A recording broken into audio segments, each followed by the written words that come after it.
Buenos días a todos, buenas tardes en España y donde corresponda. A quienes nos han acompañado desde esta mañana con la primera conferencia, esa excelentísima, muy interesante del profesor Oriol Iglesias, pues muchas gracias por continuar con nosotros en esta segunda conferencia.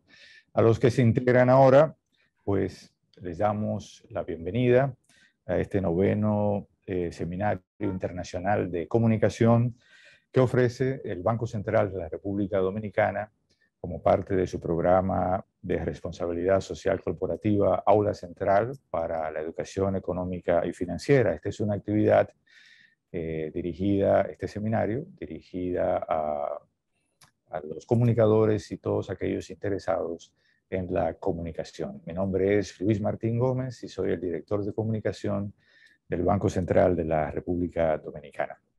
Deseamos que tanto ustedes como sus familias se encuentren bien, en salud, y les agradecemos que estén dedicando una parte de su valioso tiempo para participar en esta actividad formativa. El propósito, ya lo decía esta mañana, es que compartamos información y conocimiento y que aprendamos y disfrutemos este momento.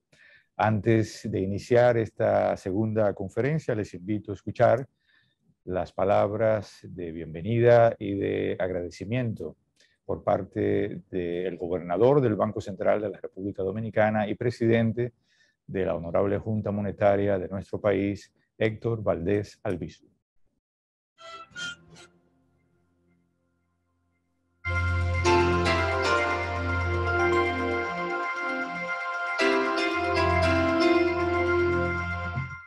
Buenos días.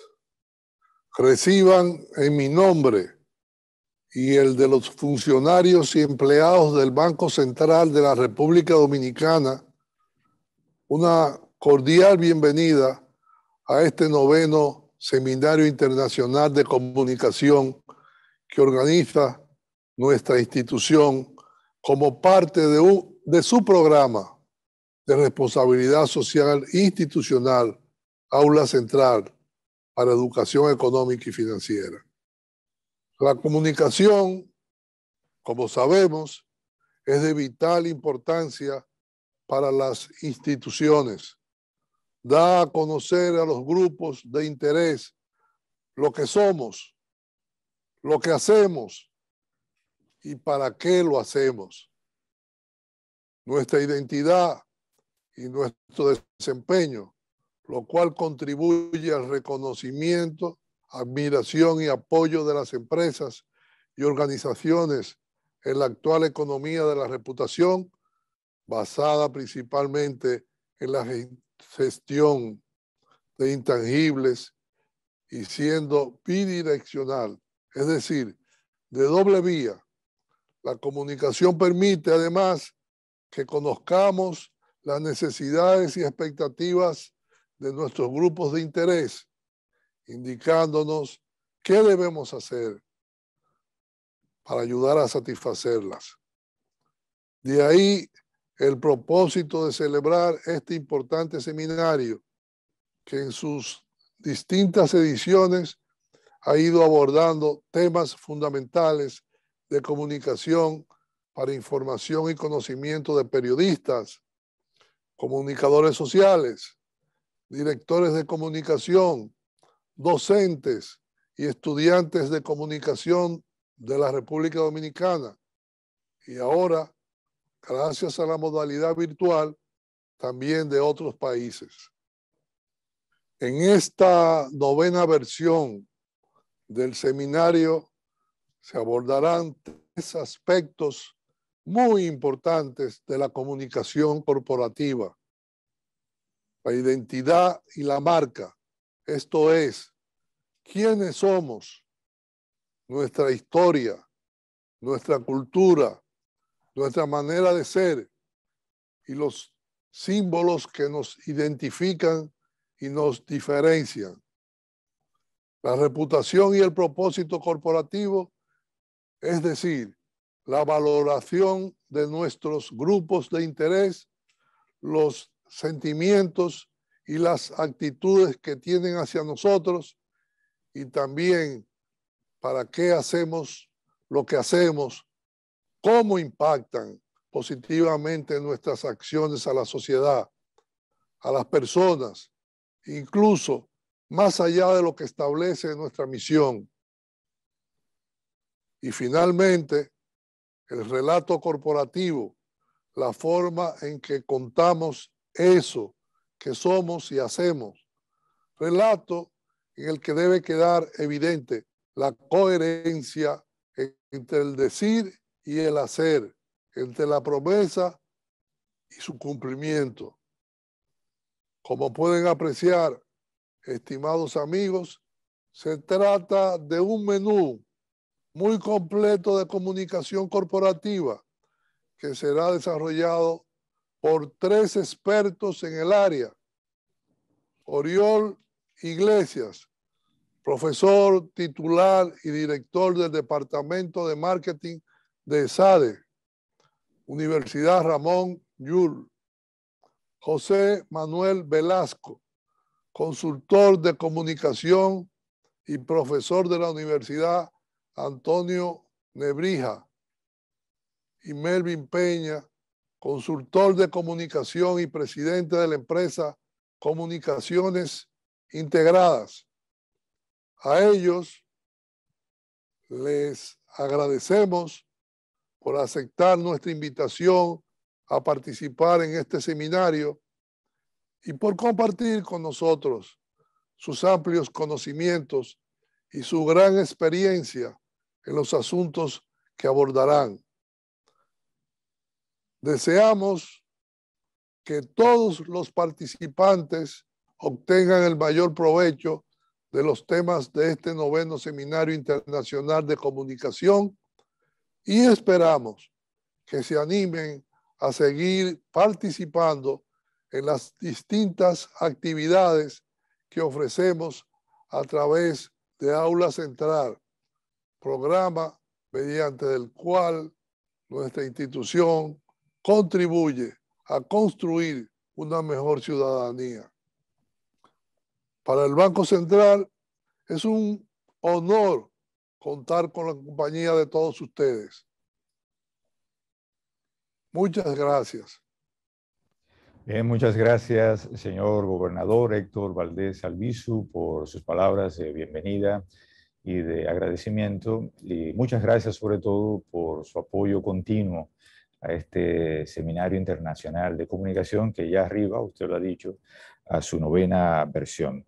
Esta mañana a las 9, Oriol Iglesias, profesor de SADE, Universidad Ramón Llull, pues nos ofreció la conferencia Estrategia de Marca e Identidad Corporativa. Continuaremos en unos momentos con José Manuel Velasco, quien presentará la conferencia Reputación y Propósito, Guerra y Paz en Iliria. Y a las 2 de la tarde concluiremos el seminario con Melvin Peña, quien nos hablará sobre el relato corporativo. Agradecemos la moderación de estas conferencias a nuestros colegas del Departamento de Comunicaciones del Banco Central, Jonathan Abreu, subdirector de Medios y Marca, Denise Comarazami, subdirectora de Responsabilidad Social Corporativa, y Soraya Bautista, coordinadora de técnica de responsabilidad social corporativa. También agradecemos al personal de nuestro Departamento de Comunicaciones que ha colaborado en la preparación y la realización de este seminario. Les damos unas informaciones de interés para los que se integran ahora. Al finalizar el seminario, colgaremos las presentaciones en la página web del banco, la dirección www.bancentral.gov.do, para quienes deseen descargarlas y estudiarlas con más detalle. Igualmente, subiremos los videos de cada conferencia en el canal de YouTube del banco. Y emitiremos, como hacemos siempre, un certificado de participación que esta vez, por el asunto de la pandemia y la virtualidad, pues enviaremos dentro de unos días a cada uno de ustedes a través de los correos que anotaron en los formularios de inscripción. Ahora nos complace presentarles a José Manuel Velasco, licenciado en Ciencias de la Información por la Universidad Complutense de Madrid. Velasco ha sido el primer español y latino en desempeñar la presidencia de la Alianza Global para las Relaciones Públicas y la Comunicación, que es una especie de federación mundial de asociaciones de comunicación y de entidades académicas relacionadas con esta disciplina, de cuyo comité sigue formando parte. También Velasco presidió la Asociación de Directores de Comunicación de España, DIRCOM, y el Foro para la Gestión Ética Forética. Actualmente trabaja como consultor de comunicación, coach y formador, y es profesor de comunicación política y formación de portavoces de la Universidad Nebrija en España e imparte clases en diversos másteres y programas de posgrado de universidades españolas y de Latinoamérica. Con muchísimo gusto les dejamos con José Manuel Velasco y su conferencia Reputación y Propósito, Guerra y Paz en Iliria. Adelante, José Manuel.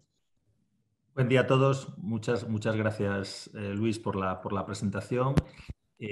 Muchas gracias al señor gobernador y muchas gracias al área de comunicación del Banco Central de la República Dominicana por mantener viva la llama de esta iniciativa del Seminario Internacional de Comunicación en su 9ª edición. Además, yo que sostengo que mi propósito es elevar la comunicación. Para elevar la comunicación tenemos que mostrar la comunicación y enseñar la comunicación. Y creo que este seminario responde plenamente a ese propósito. Como bien decías, y voy a empezar a compartir una presentación que me va a servir de guía, el título de la conferencia es Reputación y Propósito. Yo le he añadido Guerra y Paz en Iliria. A lo largo de mi intervención voy a desvelar el porqué de este título, el porqué de la guerra, el porqué de la paz y del porqué en Iliria. Si vemos creo que ahora no estoy compartiendo. Ahora creo que estoy compartiendo. Si nos vamos a la primera pantalla. Perdón, voy a ver si soy capaz de que se vea desde la posición actual. Si vamos a la primera pantalla y yo les pregunto a las personas que generosamente están asistiendo a esta conferencia, cediéndonos su tiempo, quién es este personaje, es probable que alguien lo sepa, pero intuyo que va a ser difícil. Este personaje es uno de los dictadores más singulares, por llamarlo de alguna forma, más siniestros del siglo XX. De hecho, es Enver Hoxha. Enver Hoxha estuvo en el poder durante más de 40 años, prácticamente desde la Segunda Guerra Mundial hasta su muerte en 1985, y fue el líder absoluto, por llamarlo de alguna forma, de Albania. Albania es un país al que yo he tenido la oportunidad de acercarme en el mes de julio en un viaje de trekking. El 70% de Albania está cubierto por montañas, es un país muy montañoso. Tiene una estribación que se llaman los Alpes Dináricos, que es una especie de subcordillera de los Alpes, de los grandes Alpes europeos, y que está entre Albania y Montenegro, muy cerca de lo que era la antigua Unión Soviética. Bueno, Enver Hoxha es un personaje peculiar, es un personaje que luchó contra los alemanes que en su día invadieron Alemania, de ahí forjó su fama. Luego se declaró líder supremo de la República de Albania, se alió con los soviéticos, se convirtió en una república comunista, en una república soviética, pero como digo, como era un personaje singular, acabó enfadado con los rusos y se acercó a China. Fue el único país europeo que mantenía una relación, estamos hablando de mediados del siglo XX, una relación estable y estrecha con China.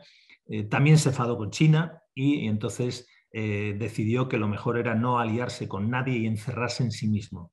Y durante sus últimos años de régimen era prácticamente imposible entrar en Albania, y él intentó construir un relato corporativo que, como se verá luego, tiene que ver con la propia historia de Albania, intentó convencer a sus ciudadanos albaneses de que iban a ser invadidos.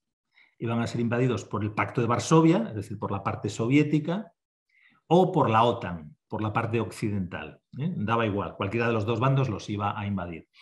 Y entonces se lanzó en un programa de construcción de búnkeres con la pretensión de construir un búnker por cada 11 habitantes. En estos momentos Albania tiene en torno a 7-8 millones de habitantes. El plan era construir unos 230.000 búnkeres y llegó a construir 132.000 búnkeres. El país está plagado de búnkeres. Este es, por cierto, uno de los búnkeres, uno de los 132.000 búnkeres que plagan el país, estaban pensados para 3 personas. Una persona que era la que se ponía en la ventanita con el arma correspondiente y otros 2 cuya misión era ayudarle a recargar el arma y a proveerle de la munición correspondiente. Por cierto, este no es Enver Hoxha, sino es mi amigo Pepín, y esta es una foto del viaje que hemos realizado. Por cierto, el propio Enver Hoxha construyó en Tirana, la capital, un búnker de 5 pisos, un búnker subterráneo de 5 pisos. Hoy es constituido en un museo y también cedido a algunos artistas locales para que hiciesen algunas instalaciones, y ha convertido de ser un sitio siniestro a ser un sitio luminoso en cuanto a la aportación del arte y un sitio también donde se puede comprobar la curiosa historia de Albania. Para situarnos un poquito más sobre Albania, Albania está entre Grecia y Montenegro, es decir, por el sur linda con Grecia y por el norte con algunos de los países de la antigua Unión Soviética. En la parte de Kosovo es tristemente famosa por la guerra que se libró allí en la zona de los albano-kosovares. Albania es un país no muy grande, por situarlo de una forma, pues es como la 6ª parte de España, más o menos, y es un país que tiene en estos momentos unos 7 millones de habitantes. Es un país con una historia propia, es un país, el albanés, es uno de los pocos idiomas de la zona que se pueden llamar originales y porque provienen directamente del indoeuropeo, como es el propio idioma castellano. Un pequeño recorrido por la historia de Albania para calentar motores y llegar a la argumentación que quiero hacer sobre la función de comunicación, sobre reputación y propósito.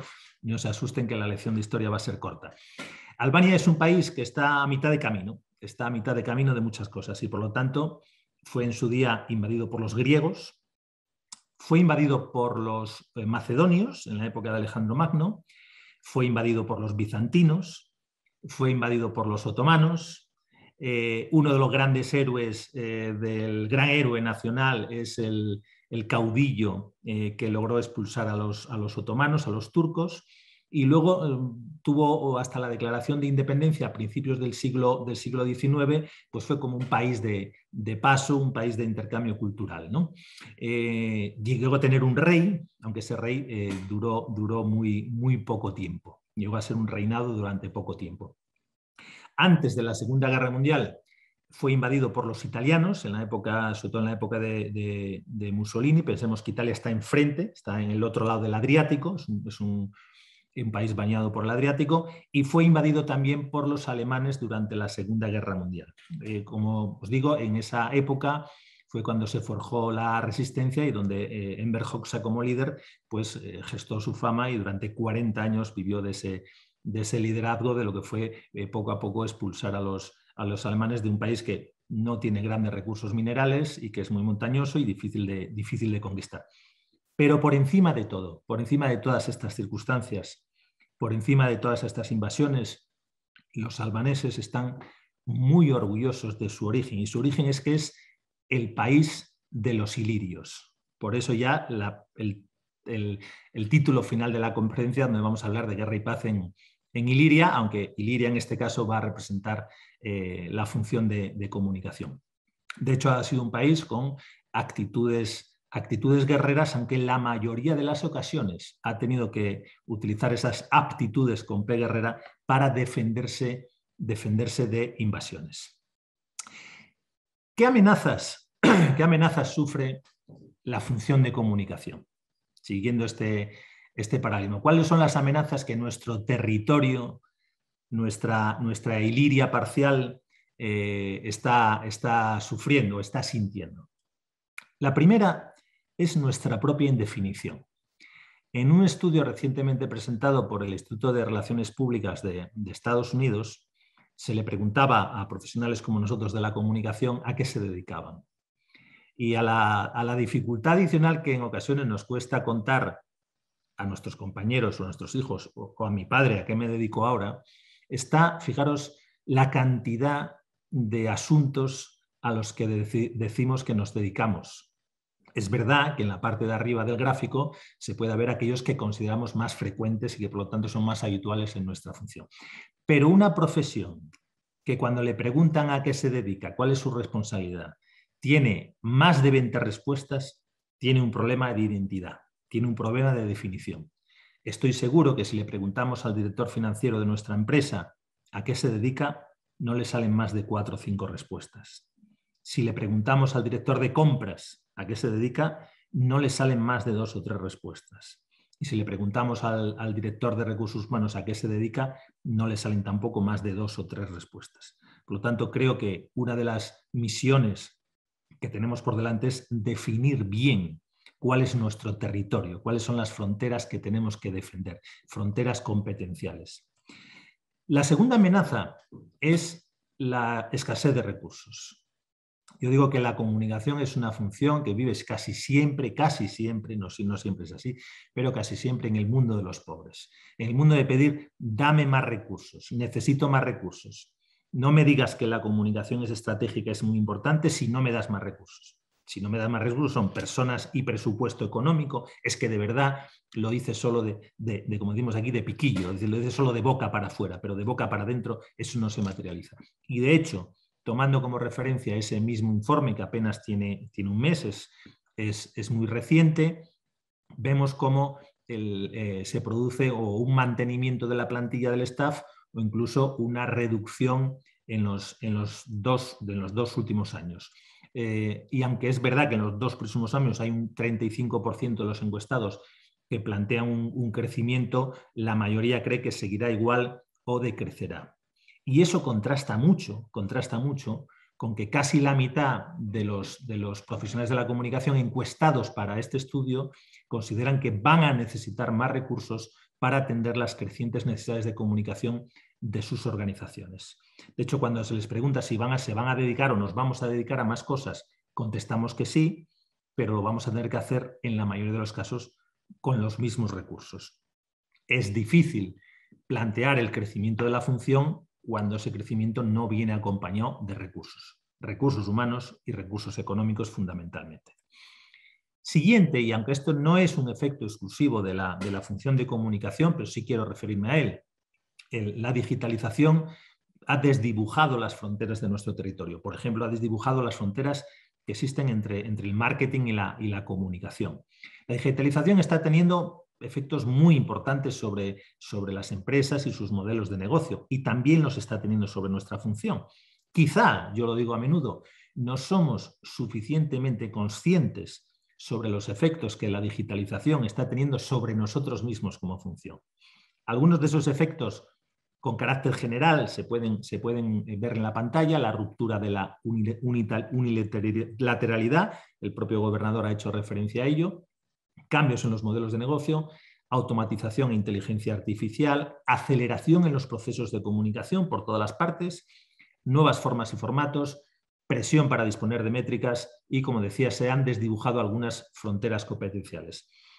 Traigo a colación un cuadrito del Plan 2025 de los empresarios españoles, de la patronal española, que me parece muy significativo porque tiene una repercusión importante en nuestro trabajo. Como lo podéis leer, todo lo que pueda digitalizar se digitalizará, todo lo que se pueda automatizar se automatizará, todo lo que se pueda conectar se conectará y todo lo que se pueda analizar se analizará. Y en ese entorno nosotros tenemos que adaptarnos a esa nueva realidad, donde, por cierto, una de las claves de esa nueva realidad es el empoderamiento del individuo para comunicar. Otra amenaza, y esa amenaza está acentuada por la pandemia, es la presión sobre el corto plazo. Cuando nosotros hablamos de propósito o hablamos de reputación, necesariamente por la naturaleza de los conceptos estamos pensando en el largo plazo. Sin embargo, hoy las necesidades están mucho más en el corto plazo. De hecho, si lo vemos con las distintas fases de la pandemia, nos damos cuenta que en el primer momento lo que hubo básicamente fue un ajuste de costes. Se produce una reducción de los ingresos como consecuencia de la caída de la actividad, de las restricciones provocadas por la pandemia, sobre todo las restricciones de movilidad, e inmediatamente hay que ajustar el otro lado de la cuenta de resultados donde están los costes. Una vez que se está avanzando en la vacunación, pues hay países que están ya en el 70-80% del total de la población vacunada, la prioridad es recuperar las ventas, recuperar los niveles de ingresos previos al coronavirus, es decir, estamos hablando del año 2019. Evidentemente, en una siguiente fase, estamos hablando de final del 21 y probablemente durante todo el año 22, el objetivo es volver a recuperar los beneficios o volver a recuperar el nivel de beneficio que es imprescindible para la salud de las empresas, para la salud financiera de las empresas. Además, en el mundo post-COVID, lo ideal sería que las mejoras de eficiencia, una parte importante de las mejoras de eficiencia que estamos aplicando ahora se mantuviesen. Y además ese mundo, ese post-COVID, ese COVID, esa disrupción tan grande que ha supuesto en nuestra vida y en nuestro negocio, pues nos estimule para tener unas nuevas visiones del negocio que nos permitan seguir transformando y adaptando el negocio de una forma acelerada. Es decir, salvo esa nueva visión del negocio, y hoy no se hacen visiones del negocio a muy largo plazo, sino simplemente a medio plazo, todo lo demás se mueve en el territorio del corto plazo. Y por lo tanto, la pregunta que hay que hacerse es, bueno, más allá de los temas de largo plazo que no debemos olvidar, cómo vamos a olvidarnos de la reputación, ¿cómo podemos contribuir en el corto plazo? ¿Cómo podemos contribuir desde la función, por ejemplo, a la recuperación de las ventas? Y si la respuesta es positiva, nos dará más recursos. Si la respuesta no es clara, pues probablemente sigamos sufriendo esa escasez de recursos. El otro elemento, otra amenaza, es lo que yo denomino el déficit de gestión y liderazgo. Nuestro desafío no está en saber más de comunicación. Nuestro desafío para estar en los comités ejecutivos, en los comités de dirección, en el C-suite correspondiente es gestión. Y por lo tanto, lo que tenemos es que estudiar gestión. En este gráfico que está extraído del estudio realizado por la Asociación de Directivos de Comunicación de España, se ve que seguimos estudiando mucho de comunicación y algo de marketing y de momento poco de gestión. Cuando a mí un profesional de la comunicación ya medianamente consolidado me pregunta si hace un máster de comunicación, yo le digo, plantéate primero hacer un máster de gestión, un MBA, un plan de desarrollo directivo, algo que te fortalezca en términos de gestión, porque cuando te sientes en los comités ejecutivos, el debate no va a ser de comunicación, va a ser de gestión. En tu caso, desde la perspectiva de comunicación, pero va a ser de gestión. Por lo tanto, tienes que estar a la altura de las circunstancias y los conocimientos que se exigen en un sitio de esas características. Y además ese déficit de gestión y liderazgo lo trasladamos a la valoración que tiene la función. Es verdad que este gráfico se puede ver como el vaso medio lleno o el vaso medio vacío. Yo prefiero ver las cosas como el vaso medio lleno, pero en todo caso plantea un desafío. Tenemos que elevar el valor otorgado a la comunicación, sobre todo en los stakeholders internos,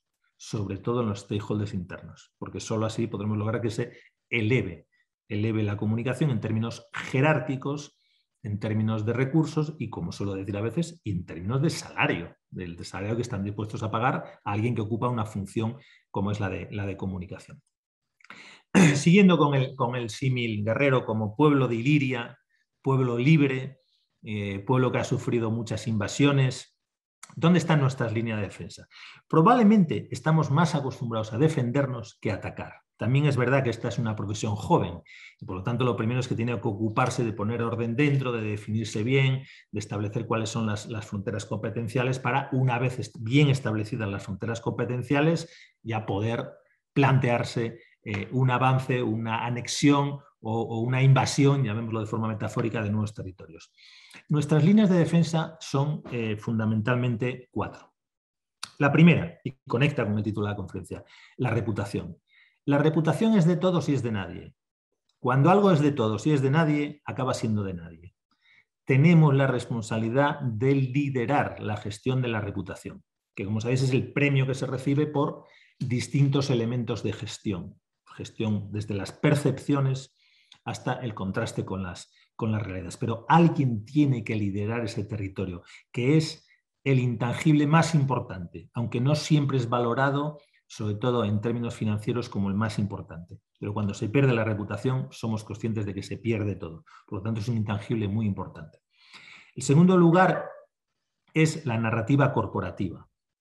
Eso ocurre lo mismo. La narrativa es de todos y al final es de nadie. O todo el mundo tiene una narrativa de la empresa desde su posición, desde su perspectiva. Es importante que haya una narrativa común, que haya una forma común de entender a qué se dedica la empresa, cuál es su propósito, cuáles son los objetivos. De hecho, es un elemento central para alinear los objetivos de la organización con las expectativas individuales, lo que hoy llamamos engagement o implicación, que es un elemento fundamental en lo que es la gestión de las empresas. Lo tercero, y yo creo que la pandemia lo ha puesto de manifiesto, es la comunicación de crisis. Cuando hay crisis nos llaman, somos los bomberos.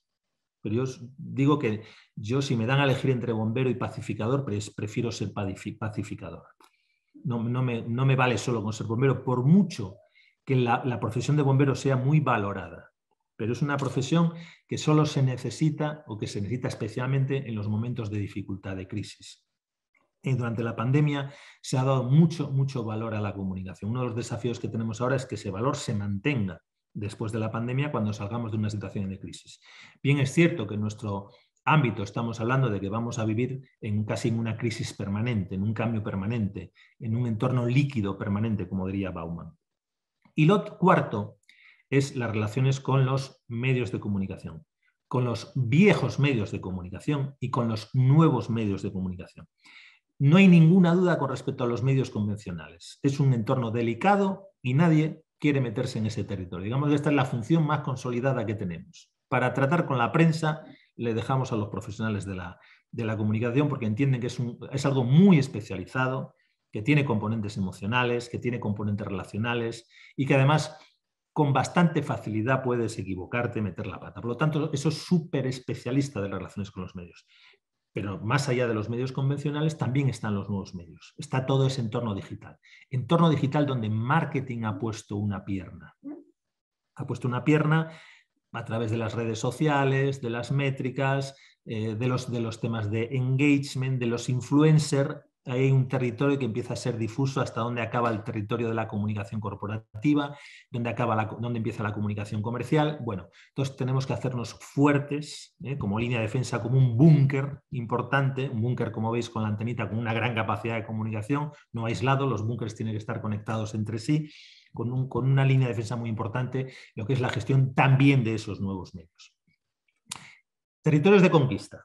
Por cierto, Alejandro Magno, que es el que aparece en la fotografía que estáis viendo, que fue un gran conquistador, era macedonio, territorio prácticamente que linda con Albania, tenía un regimiento de albaneses, tenía un regimiento de ilirios, que era un regimiento conocido por su gran capacidad de combate. Bueno, si fuésemos ese ejército de ilirios y tuviésemos claro cuál es nuestro territorio, ¿qué otros territorios competenciales tenemos la oportunidad de conquistar? No llamemos invadir, pero sí conquistar.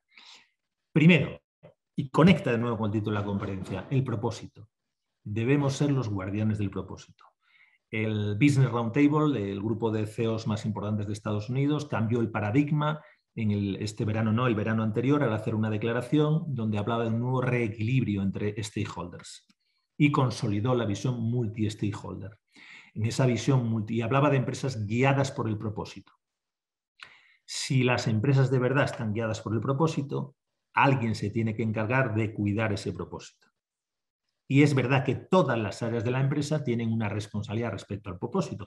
La principal responsabilidad es hacerlo real, que sea cierto y que no sea una mera formulación.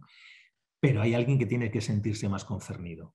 Y ahí es una oportunidad para que nosotros nos sintamos más concernidos por algo que va a determinar en los próximos años, en buena medida, la reputación y la percepción de las empresas. Por ejemplo, en términos de atracción y retención de talento. Otro territorio que está muy cercano a ese es el de la ética. Territorio incómodo. Yo digo que muchas veces cuando tenemos esa responsabilidad tenemos que actuar como los Pepito Grillos de las organizaciones, como ese personaje de Pinocho que actuaba como la voz de la conciencia. tenemos que ser la voz de la conciencia de las organizaciones, obviamente pensando en que un mal uso de los recursos, un uso ilegal, un uso ilegítimo, un uso contra las normas de los mercados, pues produce un daño, entre otras cosas, en la reputación y desde luego le quita credibilidad al propósito. Otro territorio es el de los asuntos públicos. En muchas empresas se está uniendo la figura, lo que es la responsabilidad o el rol de asuntos públicos con el rol de comunicación. En unos sitios, cuando hay dos, tiene más importancia el comunicador, en otros sitios el de asuntos públicos. Yo creo que esto están muy unidos. Históricamente a la comunicación se le ha atribuido también en muchas organizaciones las relaciones institucionales o relaciones corporativas, y yo creo que es un territorio que no podemos permitir que se escape o no podemos permitir que se haga fuerte en un territorio y que al final pues, pueda intentar conquistar partes competenciales de la comunicación. Y he dejado la cultura corporativa para el final, aunque me parece que aquí hay la oportunidad más importante. Hoy la forma en la que las empresas hacen las cosas es casi tan importante como lo que producen o como los servicios que prestan. Y lo que diferencia una empresa de otra empieza a ser la cultura. Cuando lo llamamos la cultura corporativa es aquello que es transversal, que afecta al conjunto de la organización. Aquí hay una oportunidad también de aglutinar todas las aportaciones que pueden tener las distintas funciones de la empresa desde el ámbito de la comunicación. Desde luego es un ámbito en que yo pretendo explorar intelectualmente en los próximos meses, porque creo que aquí hay una oportunidad, hay un territorio de conquista. ¿Qué armas tenemos y qué estrategias podemos desplegar? Por un lado, para defender desde los búnkeres aquellos territorios competenciales o funcionales que ya tenemos consolidados, y por otra parte, para conquistar nuevos territorios que nos permitan crecer, que permitan que la función crezca y que con ella crezcamos los profesionales que nos dedicamos a esa función. 4 tipos de armamento y en alguno probablemente produzca, o a mí me lo produce alguna sonrisa. El primero es que nosotros somos proveedores de ego. Me explico. A nosotros nos mueve el ego y nos mueve un poquito la vanidad, no nos engañemos. Si lo llamamos autoestima queda mejor. Si lo llamamos ego-vanidad parece que es menos positivo, ¿no? O tiene un matiz un poco peyorativo. Pero es verdad que el deseo de reconocimiento es fundamental en nuestras vidas. Por lo tanto, nosotros somos proveedores de esa necesidad de reconocimiento. Cuando la necesidad del reconocimiento es colectiva, estamos hablando de un ego colectivo, podemos hablar de vanidad corporativa, o podemos llamarlo marca, o podemos llamarlo engagement con la marca.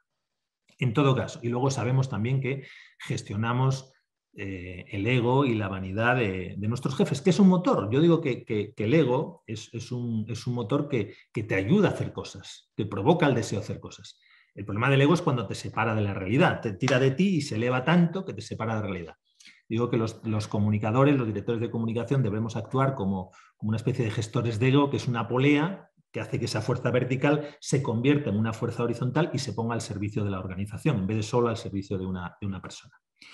Segunda arma que tenemos, un arma más moderna, somos, y aquí la inteligencia artificial y el Big Data, pues obviamente nos ayuda.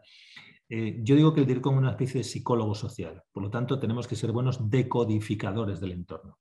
Saber trasladar a la organización qué es lo que ocurre en nuestro entorno. Estudios sociológicos, a mí personalmente me gusta mucho la psicología social, fundamental en comunicación política, es una de las asignaturas que doy en la universidad. Saber trasladar las expectativas de los stakeholders, y sobre todo saber trasladar o adelantarse a tendencias. ¿Cuáles son las tendencias que vienen para yo ir orientando, ayudar a la organización a que se oriente a esas tendencias? Hace 20 años el ecologismo era una tendencia, no era una realidad. Hoy es una obligación. Cualquier empresa tiene que tener un comportamiento medioambiental responsable, pero hace 20 años o 25 era una opción más. Tenemos que ser los proveedores de esa inteligencia social. Otro, y es evidente, este es un mundo de ciencias, este es un mundo de números, sobre todo el mundo de la empresa. Por lo tanto, tenemos que desarrollar métricas. Si no las desarrollamos nosotros, otros las desarrollarán para nosotros. Y no nos gustarán. Porque si a nosotros nos cuesta entender la función, más les cuesta a otras funciones de la organización entender nuestra función. Y por lo tanto definirán métricas que no servirán realmente para medir nuestro trabajo. Por lo tanto, yo soy partidario de que nosotros desarrollemos nuestras propias métricas. Creo que hay asociaciones o federaciones como la Global Alliance, AMEC o las asociaciones nacionales correspondientes tienen la responsabilidad de ayudar a tener un marco común para desarrollar esas métricas. Un modelo común que nos permita medir y defender nuestras métricas frente a la imposición de otras métricas. Y finalmente está la creatividad. Cuanto mayor sea la automatización, la robotización, más importante será la creatividad. Todos los estudios sobre el trabajo del futuro ponen el acento en la creatividad. Los trabajos que tienen un componente creativo, y el nuestro lo tiene o debe tenerlo, están menos expuestos a las consecuencias de la robotización. En cuanto a estrategias, simplemente un apunte. De la misma forma que necesitamos métricas, necesitamos modelos de referencia. Necesitamos estándares. De hecho, la misión de la Global Alliance for Public Relations and Communication Management, que yo tuve el honor de presidir de 2017 a 2019, y además digo con mucho orgullo que fui el primer latino que presidió esa organización, su misión es crear estándares globales a beneficio de la profesión. Uno de esos estándares globales es el Global PR and Communication Model, que presentamos a finales del año pasado, con ya la perspectiva del año que tenemos en curso, el año 2021, y donde definimos las áreas que deben formar parte de nuestras competencias. Y veis que en el centro está el propósito. Y veis que alrededor del propósito está la cultura y la marca, pero quizá la marca más como un elemento al servicio de otros elementos más intangibles, más sustantivos, más sustanciales, ¿no? Aunque la marca al final es un contenedor que debe tener esos valores, ese propósito y esa cultura que nosotros queremos trasladar a los distintos grupos de interés o stakeholder. Y también rodeando al propósito está la reputación y la gestión de los riesgos reputacionales. Por cierto, muchas empresas entienden mal eso de la reputación o no le dan suficiente importancia, sobre todo cuando estamos en un entorno que está muy enfocado en el corto plazo, pero entienden mucho mejor lo de los riesgos reputacionales, porque una de las claves que tiene la empresa hoy es la gestión de los distintos tipos de riesgo. Y bueno, y luego en la capa exterior, pues veis aquellos elementos que evidentemente hoy están de moda porque deben estarlo y porque forman parte del desarrollo de la función. Es clave que necesitamos elementos de diferenciación, porque muchos de los recursos que manejamos empiezan a ser una commodity, por lo tanto, desde la comunicación tenemos que usarla para diferenciarnos. Elemento clave, la implicación o el compromiso, el engagement interno y el engagement externo con los grupos de interés. Advocacy, que es ahí donde las relaciones institucionales y los asuntos públicos pueden tener un encaje importante, y un concepto que es fundamental, que es el de la credibilidad, la confianza y la legitimidad social. De hecho, yo creo que nuestra principal misión, si la elevásemos en estos momentos, sería crear confianza desde las organizaciones hacia la sociedad, no solo para las propias organizaciones, sino, insisto, desde esas hacia la sociedad. Eso creo que es una responsabilidad social importante que tenemos. Y necesitamos héroes. Esta profesión necesita héroes porque esta profesión necesita su épica. Necesita una épica que salpique la narrativa profesional, el relato que tenemos que trasladar en nuestras organizaciones, el relato que tenemos que trasladar en nuestros entornos profesionales y el relato que tenemos que trasladar y convencer a los primeros ejecutivos de las organizaciones. Cuando yo me refiero a héroes, me refiero a buenos ejemplos y a personas que lideren la profesión con el discurso. Que lideren la profesión con un discurso o bien desde la perspectiva académica, o bien desde la perspectiva de los practitioners, o bien desde la doble perspectiva. Y aquí pues conecta de nuevo con lo que es la misión de la Global Alliance, donde se reúne asociaciones de comunicadores e instituciones académicas, porque el conocimiento hay que ponerlo al servicio de la comunidad para que sea puesto en práctica. Por cierto, fijaros lo que son las marcas, la importancia de las marcas, los nombres, el naming. El gran héroe nacional de Albania, de los ilirios, fue Jorge Castriota. Pero nadie le conoce por Jorge Castriota. Se le conoce por Skanderberg. que por cierto era el nombre que le dieron sus enemigos, de los que inicialmente fue aliado, porque primero luchó con los otomanos y luego se rebeló contra ellos y los venció y prácticamente los expulsó de Iliria. Skanderbeg significa Alejandro, y hacían referencia a las capacidades militares de Jorge Castriota, que eran muy similares, habían observado que eran muy similares a las de Alejandro Magno. Desde luego, no se me ocurre una marca mejor para, vinculada a los ilirios para explicar la necesidad de personas de referencia. Esta es la estatua ecuestre que está en el centro de Tirana, y como veis está muy relacionada con los símbolos, con la marca. En este caso es la bandera nacional, que está formada por un águila con dos cabezas. Por cierto, fruto de la caza furtiva, prácticamente ha desaparecido el águila de Albania, que significa, es el símbolo de Albania, aunque ahora hay un proceso de recuperación de la especie. ¿Y cuáles son los desafíos a los que nos enfrentamos en esta guerra y paz? Y digo guerra y paz porque tenemos que hacer la paz con otras funciones, con otros departamentos, para fijar bien nuestro territorio. Y probablemente tenemos que hacer la guerra para o bien defendernos de agresiones, de invasiones de otras funciones, o bien para conquistar nuevos espacios. Tradúzcase guerra como actitud competitiva. No digo que nos peleemos por pelearse, no digo que seamos sangrientos en nuestra belicosidad, pero sí que tengamos una actitud competitiva, una actitud de conquista, porque la función lo necesita, la función no está todavía suficientemente consolidada. ¿Cuáles son los desafíos del comunicador en la era post-COVID, o en la era donde el COVID deje de ser una amenaza aguda? Yo creo que afortunadamente en muchos países está dejando de serlo gracias al ritmo de la vacunación. En primer lugar, mantener la relevancia de la función.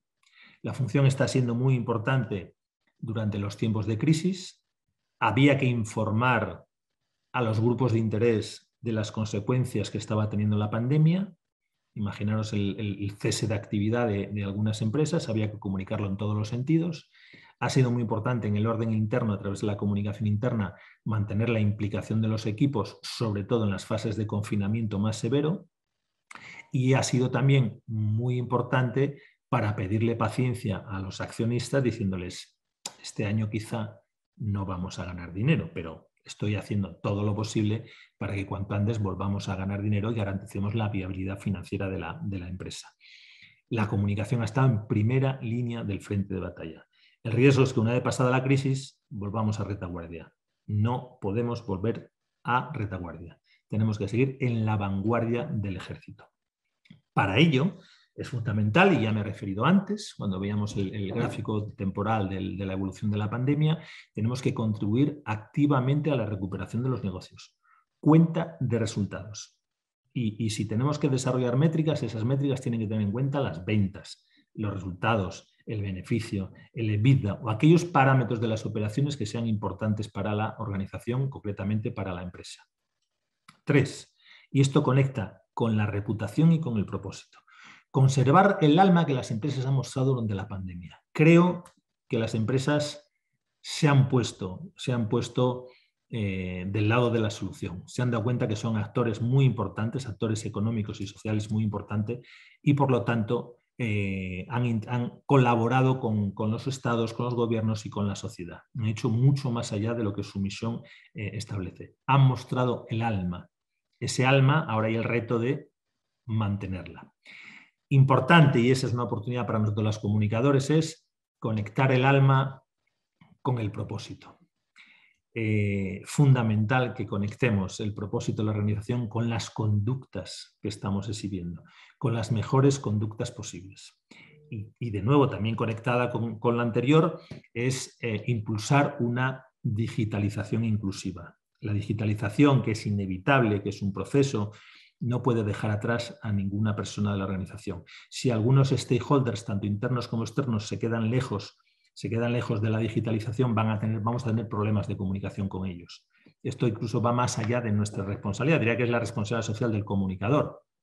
En esa misma línea, responsabilidad social primaria del comunicador trabajar para recuperar la verdad como la sustancia básica de los procesos de comunicación. No debería ser así.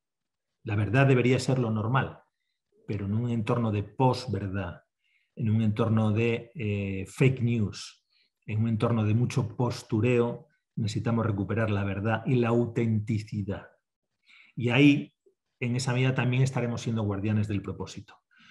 Liderar la ética de las organizaciones, una función difícil, que está muy pegada, creo, al primer ejecutivo. Es el primer ejecutivo que tiene que marcar la pauta, tiene que establecer unas políticas muy rigurosas en los cumplimientos éticos y en el governance de la propia organización. Consolidar la visión multi-stakeholder y seguir formando a los directivos para que comuniquen mejor. A mí me hace gracia cuando le pedimos a las organizaciones que mejoren en su comunicación, pero no les damos las herramientas o las habilidades. Les damos las herramientas, una intranet potentísima, pero no les enseñamos a utilizar esa herramienta, ese arma.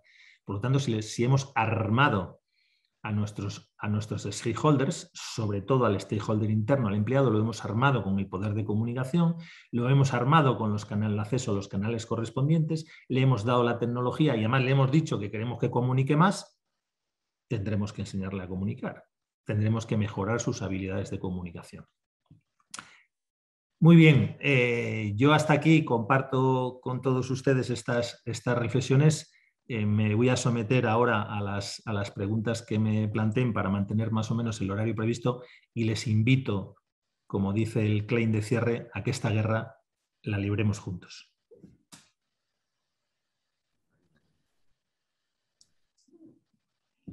Denise, creo recordar que eres tú quien va a moderar, ¿no? Sí. Sí, no se preocupe, yo le leeré las preguntas según vayan entrando. Bueno, espero no haber transmitido una sensación muy beligerante, pero sí me gusta transmitir una sensación de competitividad y de una cierta urgencia. No desaprovechemos las oportunidades que la pandemia nos ha brindado. Y la primera es que nadie duda de que en estos momentos la comunicación es una función muy importante, ¿no? Bueno, pues como dijo el señor Velasco, soy Denise Comarazami del Departamento de Comunicaciones del Banco Central de la República Dominicana y le agradecemos al señor José Manuel Velasco por su excelente presentación sobre reputación y propósito, donde pudimos entender mejor la importancia de contar con un propósito corporativo y a la vez de velar por una buena reputación en nuestras empresas o instituciones. De inmediato pasaremos a las preguntas y respuestas. Yo se la voy a ir leyendo al señor Velasco. Natalia Abreu pregunta, como decía, tenemos retos en cuanto a la asignación de recursos humanos y de presupuesto. Entonces, ¿cuál o cuáles serían sus recomendaciones para que los tomadores de decisión del negocio vean el área de comunicación como un área estratégica de la empresa y no como un gasto? Sí, respondo de varias formas. La primera, desde una experiencia personal. Cuando yo dirigí la comunicación de 3 grandes empresas españolas, 2 de ellas multinacionales, afortunadamente me ficharon en el sentido que me llamaron para trabajar en ellas, con lo cual, digamos, tenía un cierto empoderamiento para pedir algo, ¿no? Pero lo que siempre hacía lo primero es pedir el doble de presupuesto. Iba al jefe, que normalmente era el consejero delegado al presidente, y dice, presidente, jefe, la comunicación necesita el doble de presupuesto. Te acababan de fichar, bueno, tienes una cierta ventaja de que en ese momento, pues, oye, si lo acabamos de fichar será por algo, tendrá cierta credibilidad, ¿no? O sea, no podemos renunciar a tener más recursos. Esto de que la comunicación se hace con 2 personas y mucha creatividad, no. Necesita recursos, más personas y más presupuesto, más dinero. Claro, ahí la clave es convencer al consejero delegado, al presidente ejecutivo, al gerente general, de que la comunicación va a rendir beneficios, va a dar resultados en el corto, en el medio y en el largo plazo. Y hoy tenemos que demostrar que lo da en el corto. Y una reflexión.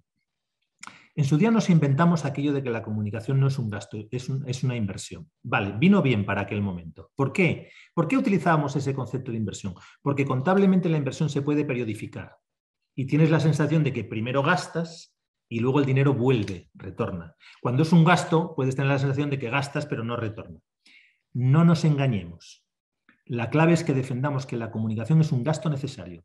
¿Habéis escuchado a algún director de recursos humanos decir que el pago de la nómina es una inversión? No es un gasto, es una inversión. No lo necesita. No necesita justificar el pago de la nómina de los salarios como un gasto, como una inversión. Es un gasto necesario. Y por lo tanto el de la comunicación es un gasto necesario. De hecho, no somos nosotros quien decide si es un gasto o una inversión. Lo decide contabilidad, de acuerdo con las normas contables correspondientes. Es más, muy pocos gastos de comunicación se pueden activar, es decir, se pueden convertir en inversión y por lo tanto se pueden periodificar. Por ejemplo, el cambio de marca o un rebranding sí se puede considerar una inversión y por lo tanto se puede periodificar, es decir, partir entre distintos ejercicios y amortizar de una forma más cómoda. Pero en general, el presupuesto que nosotros necesitamos es un gasto. Necesitamos presupuesto para pagar a los proveedores, para pagar a más personas dentro de nuestra organización y para poder hacer pues, cosas más creativas que tengan más alcance. Perfecto.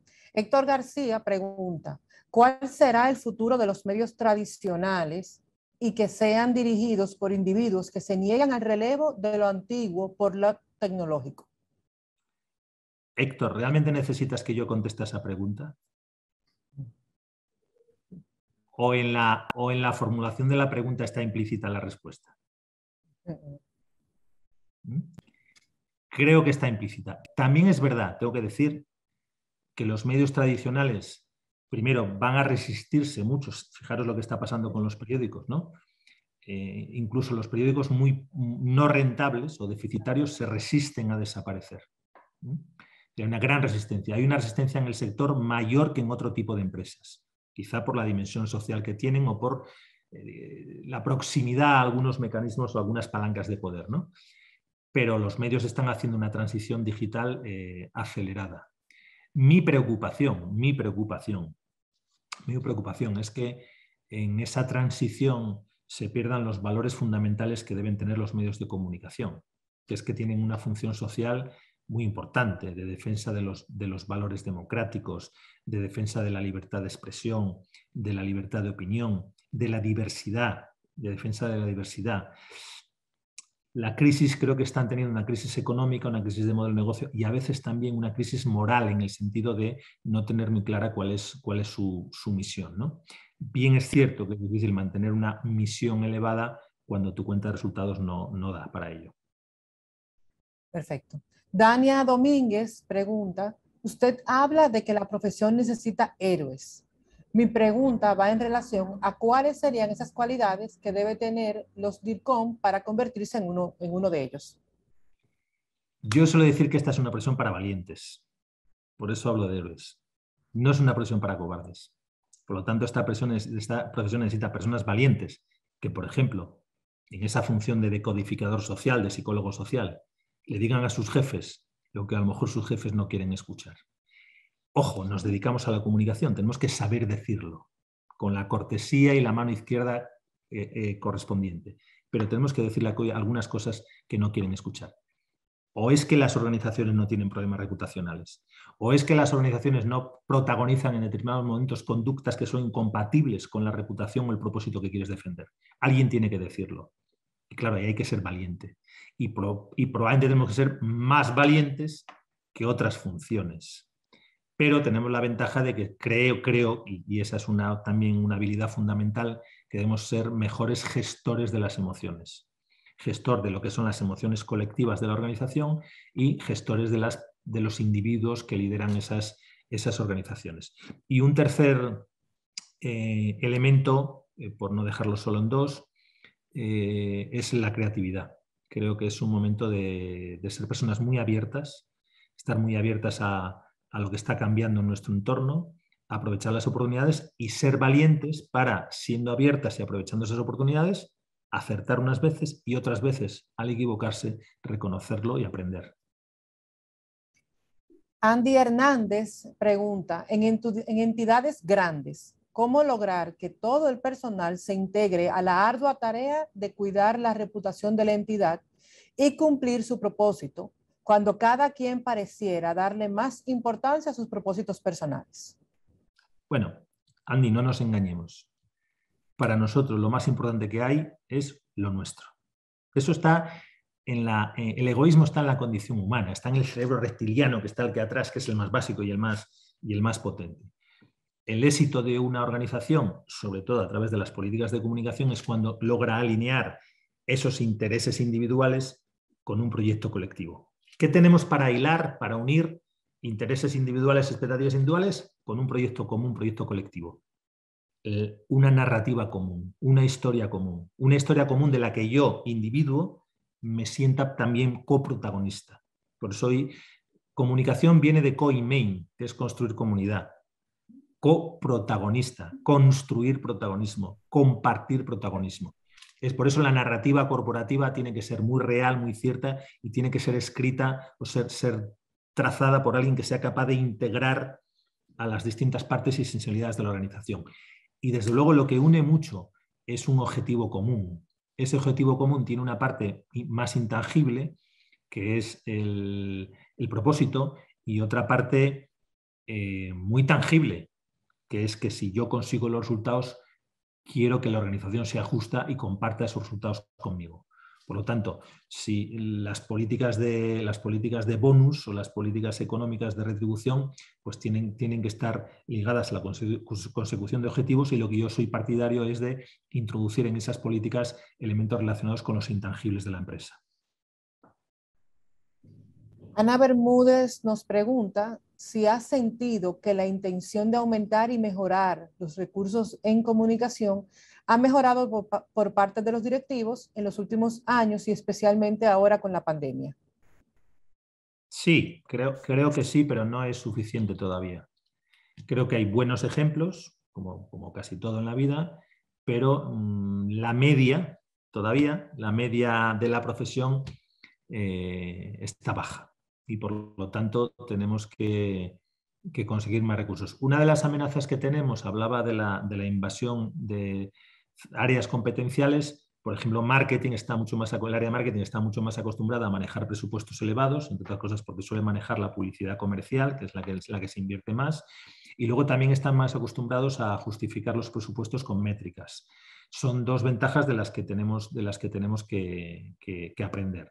Pero volvemos a lo de antes. Desarrollemos nuestras propias métricas para que no nos las impongan y para demostrar el valor que aportamos a la organización o los valores que aportamos a la organización. Algunos de esos valores son intangibles y por su propia naturaleza difíciles de ver en el corto plazo, pero tenemos que demostrar también nuestra contribución a los valores tangibles. Wanda González nos pregunta, ¿qué pasa si como comunicadores la autoridad de la empresa no asume la sugerencia? ¿Qué podemos hacer? ¿Qué estrategia usted sugiere a la hora de llegar con una sugerencia a los directivos? Bueno, me sale de dentro muy rápidamente, pero tómalo como un poco a broma, cambiar de empresa. Bueno, intentar convencer. Hay que intentar convencer con argumentos sólidos, sobre todo aquellos argumentos que la otra parte entienda que son sólidos. No basta que sean sólidos para nosotros, sino que la otra parte tiene que entender que eso es lo que quiere escuchar de nosotros, ¿no? Tenemos que tener esa habilidad empática para conectar con lo que la otra parte quiere. Y si finalmente pues, no entiende que la función es estratégica y que es necesaria, buscar nuevos horizontes profesionales. Yuris Paniagua pregunta, ¿cuáles serían las métricas claves que los comunicadores deberíamos mostrar ante la empresa en un escenario post-COVID? Bueno, es difícil definir, pero yo me atrevería a decir dos líneas, más que métricas concretas, dos líneas de trabajo. Una tiene que ver con el engagement, con la implicación, y otro tiene que ver con la generación de leads, es decir, la capacidad a través de la marca, de la comunicación, de generar oportunidades de ventas. Creo que son dos importantes áreas de medición, más allá de las tradicionales, por ejemplo, como la medición de la reputación o de los propios intangibles en general. Jonathan Muñoz nos pregunta, ¿cuál es el método más saludable para hacer un buen crossover entre marketing y gestión de comunicación? ¿Cuál es el método más saludable para hacer? Bueno, me acojo a lo de saludable, porque no es una pregunta fácil. No poniéndole puertas al campo. Nosotros tenemos que conocer bien cuáles son las técnicas y las tácticas de marketing. Casi me atrevería a decir que tenemos que estar en condiciones de poder dirigir un departamento de marketing. De la misma forma que marketing, si os dais cuenta, está aprendiendo a manejar herramientas de comunicación, por ejemplo, al calor de los temas de engagement e influencer a través de las redes sociales, ¿no? Aprender y estudiar y experimentar. Exacto. Rafael Romero nos dice, ¿alguna estrategia para vender aspectos de la comunicación que no son necesariamente tangibles a primera vista para la operación? Sí, un poco a bote pronto contesto. Acabo de decirlo, es decir, la capacidad de generar leads. También creo que el área de los riesgos reputacionales, es decir, de prevenir riesgos reputacionales y de entender en este caso la comunicación como una herramienta para prevenir todo tipo de riesgos, es otro territorio interesante. Y luego los temas del engagement corporativo, de la calidad, por ejemplo, de las relaciones y la comunicación que mantenemos con la plantilla, con los empleados. Ana Ainhoa nos pregunta, ¿cómo valoramos dentro de la comunicación estratégica la real elección de los grupos de interés en los cuales se logra un impacto directo dentro de la responsabilidad social corporativa? Me despista un poco la calificación de real a los grupos de interés. Sí.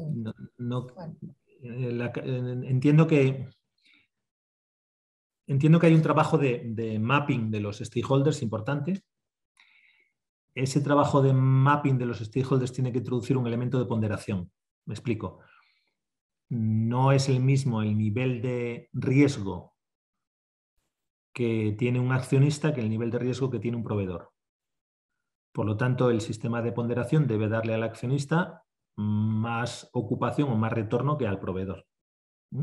Es decir, yo cuando defiendo una visión multi-stakeholder, defiendo una visión multi-stakeholder ponderada. No es lo mismo para todos, no es café para todos porque no todos ponen lo mismo. Y lo que creo que deberá haber es también un análisis de materialidad. Es decir, que conozcamos exactamente, realmente, cuáles son las expectativas y las preocupaciones reales de esos grupos de interés. Porque si no, el riesgo es que las relaciones y los contenidos que alimentan esas relaciones van a ser hechos desde nuestra propia perspectiva. Nuestra propia perspectiva puede estar muy relacionada solo con uno o dos stakeholders.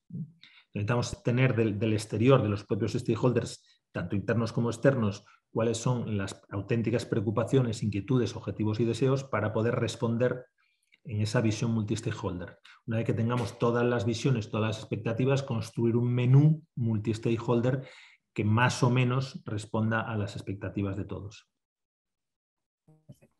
Fad Jacobo pregunta, ¿qué importancia le otorga a los asuntos públicos en la materia de comunicación corporativa? Creciente. Creciente, una importancia creciente. Porque la actividad económica es una actividad muy regulada, mucho más regulada de lo que pensamos. Pongo un ejemplo. El 70% de las leyes que se aplican en España son transposiciones de la Unión Europea. Es decir, que es difícil entender la legislación española sin tener a alguien trabajando con los asuntos públicos en Bruselas, que es donde está la sede de la Comisión Europea. O en Estrasburgo, es donde está el Parlamento Europeo, ¿no? He puesto un ejemplo. Pero los estados tienden a regular. Y por lo tanto la gestión de esa regulación es cada vez más importante y cada vez afecta más al negocio de forma directa, a la cuenta de resultados. José Jordi Veras pregunta, ¿cree usted que solamente los medios o redes sociales son básicos para dar a conocer la identidad corporativa la marca, o todavía podríamos considerar medios como radio y televisión?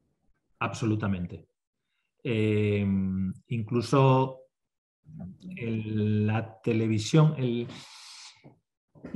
sigue siendo el medio de comunicación más consumido por excelencia, aunque creo que hace 15 días leí un estudio, no recuerdo exactamente si era en Estados Unidos o era a nivel global, o era en un país concreto, donde ya los niños y adolescentes consumían más horas viendo YouTube que la televisión.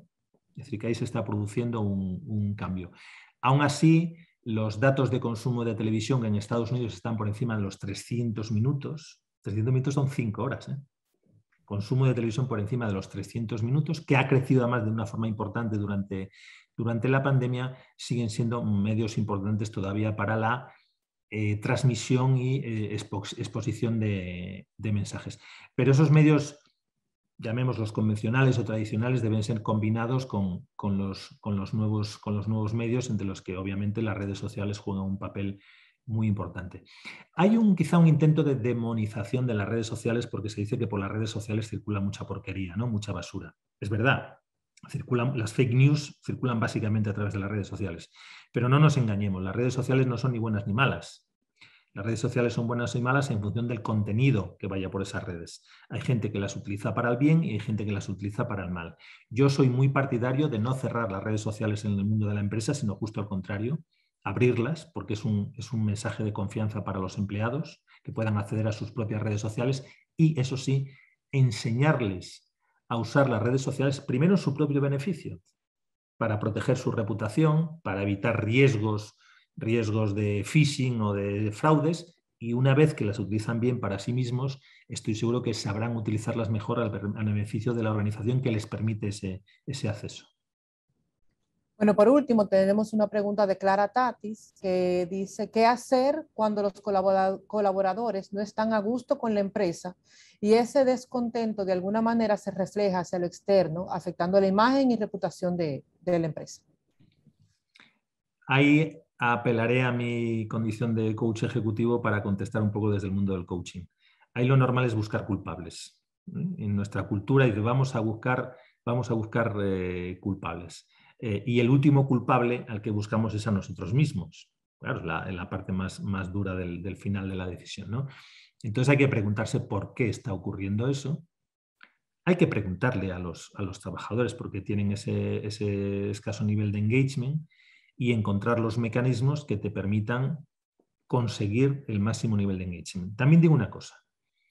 La diversidad consiste en aceptar que va a haber personas muy comprometidas y personas muy poco comprometidas. Lógicamente a la empresa le interesa aumentar el número de personas comprometidas. Pero hay personas también que tienen un bajo nivel de intensidad, una ambición de baja intensidad. Y no por eso contribuyen menos, lo que pasa es que lo van a contribuir desde sus expectativas e intereses y probablemente desde otro tipo de balance entre lo personal y lo profesional, ¿no? Creo que la gestión de la diversidad también está gestionar no solo el género, la etnia, la diversidad a nivel profundo, que habla del respeto a todas las opiniones, sino también la diversidad en cuanto a las ambiciones, de las distintas ambiciones que tienen lo que tienen los funcionarios de una organización. Perfecto. Bueno, pues muchas gracias, señor Velasco, por su excelente presentación y por respondernos todas nuestras inquietudes. Y agradecemos a todo el público que se conectó y ha sido parte de este seminario internacional sobre comunicación corporativa, identidad, propósito y relato. En las próximas semanas estarán recibiendo en sus correos el certificado en formato PDF y cualquier inquietud que tengan respecto a esto pueden comunicarse en aulacentral@bancentral.gov.do. Quisiéramos recordarles también que esta actividad está enmarcada en el plan de responsabilidad social que tiene la institución a través del programa Aula Central para la Educación Económica y Financiera, que se encarga de elaborar cursos, talleres, diplomados. Tenemos una amplia gama de actividades que abarcan desde niños hasta jóvenes y al público adulto, y pueden consultar todo eso en la página de Aula Central dentro de la página del banco. Las presentaciones de hoy estarán disponibles, todas estarán disponibles en la página web del banco.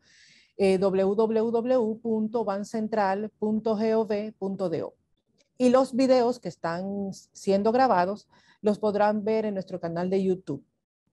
Les deseamos que pasen un feliz resto del día y que nos acompañen de nuevo a las 2 de la tarde con la presentación del señor Melvin Peña, que vendrá con el tema relato corporativo. Muchas gracias. Muchas gracias, mucha salud a todo el mundo y mucho coraje.